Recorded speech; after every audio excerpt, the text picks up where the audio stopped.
Welcome back to part 5 in my series in which I look at whether or not swim lessons are evidence-based and what program is considered best. If you haven't already done so, I ask that you please go watch parts 1 through 4 and come on back.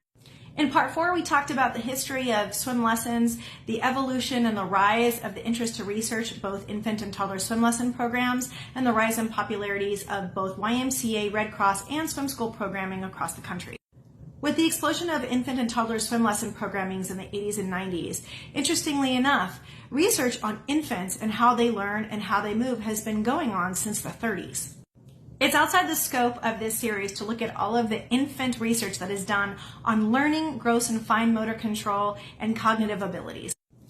So today, let's focus on where infant movement research intersects with infant swim lesson programs and why survival swim lesson programs became so popular from the 80s all the way through today. Some of the leading researchers like Myrtle McGraw, John Bainbridge, and Esther Thelin led the way for infant swim lesson programs to be what they are today. Many survival swim lesson programs are rooted in the understanding of conditioning an infant. With respect to survival swim lessons, one of the leading researchers can be traced all the way back to the 30s by a researcher by the name of Dorothy Marquis. Marquis proposed the question, can conditioned responses be established in newborn infants? This became one of the founding tenets that was going to be later developed into now what is modern day infant survival swim lessons. While there is an absolute abundance of research on infant learning, infant gross and fine motor control, infant cognition, unfortunately, there isn't a whole lot of infant research as it pertains directly to survival swim lessons.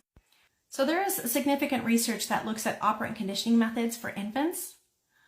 There's also considerable research that looks at shaping, chaining, and task analysis for infants, as well as a lot of literature reviews about operant conditioning.